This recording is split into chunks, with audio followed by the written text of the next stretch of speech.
प्यारे बच्चों, जैसा कि हमने आपसे प्रॉमिस किया था, तो बोर्ड परीक्षा के 10th के बोर्ड परीक्षा के क्वेश्चन नंबर 4 पर आज हम चर्चा करेंगे, जिसमें आप कैसे फुल मार्क्स पा सकते हो।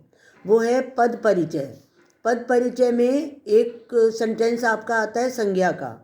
तो आपको पता ही है कि संज्ञा किसे कहते हैं और इसके 3 भेद होते हैं, व्यक्तिवाचक, जातिवाचक और भाववाचक। इन तीनों भेदों को ध्यान में रखिएगा। पर्टिकुलर पर्सन प्लेस व्यक्तिवाचक संज्ञा होती है, और जब कोई कॉमन चीज़ बताई जाती है तो वो जातिवाचक, और जहाँ कभी गुण दोष इत्यादि बताया जाता है तो वो भाववाचक संज्ञा कहलाती है। तो एक क्वेश्चन आपका ये ठीक हो सकता है, व्यक्तिवाचक संज्ञा, फिर पुल्लिंग, स्त्रीलिंग, एक वचन, कर्ता, कारक इत्यादि बताकर आप इसको कंप्लीट कर सकते हो। लास्ट में जो सब्जेक्ट है अर्थात कर्ता है, जिसका आप पद परिचय कर रहे हो, उसको क्रिया से रिलेट कर दीजिए। जैसे खा रहा था, क्रिया का कर्ता, ठीक है। उसके बाद सर्वनाम शब्दों का पद परिचय आता है। ये सेम होता है, जैसे हम संज्ञा शब्दों के भेद जरूर लिखते हैं, वैसे ही हमें सर्वनाम शब्द का भी भेद लिखना होता है। और जब मैं, हम, तुम, वो, वे, जिसने, वे इत्यादि, या तुम्हारा, तुमको, तुमसे, इन शब्दों का ही पद परिचय मेन आता है, और उसको हम पुरुषवाचक सर्वनाम के अंतर्गत रखते हैं।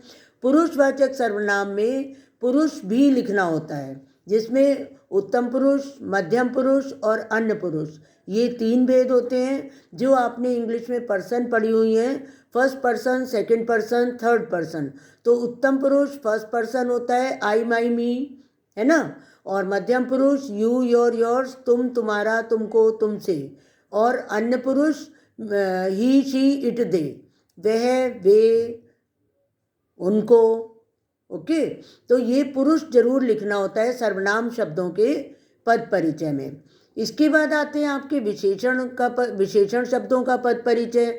विशेषण में आपको पता ही है कि जो शब्द संज्ञा या सर्वनाम शब्दों की विशेषता बताते हैं उन्हें विशेषण कहते हैं। तो विशेषण शब्दों में 4 भेद होते हैं, उनके भेद का नाम लिख दीजिए और विशेष्य बताना होता है। जैसे नीली फ्रॉक, तो फ्रॉक विशेष का विशेषण। 10वीं कक्षा, कक्षा विशेष का विशेषण। इस प्रकार से आप ये लिख सकते हो। उसके बाद क्रिया शब्दों के पद परिचय में थोड़े से पॉइंट्स ज़्यादा होते हैं। जैसे क्रिया का भेद, तो क्रिया के 2 ही भेद, सकर्मक और अकर्मक बताए हैं। उसके बाद काल, कौन सा काल चल रहा है, ये सब आप 6th 7th 8th में भी पढ़ चुके हो। और वाच्य लिखना होता है, जो वाच्य चैप्टर आपने पढ़ा हुआ है उसमें कर्तृवाच्य है, कर्मवाच्य है या भाववाच्य है।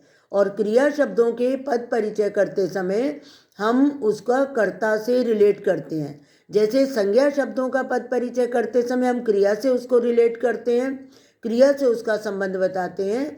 ठीक उसी प्रकार क्रिया शब्दों का पद परिचय करते समय हम उसे कर्ता से संबंध बताते हैं।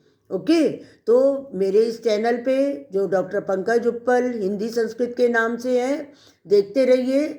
आप बोर्ड परीक्षा में अच्छे से अच्छे अंक लाते रहिए। नेक्स्ट क्वेश्चन के साथ फिर मिलेंगे।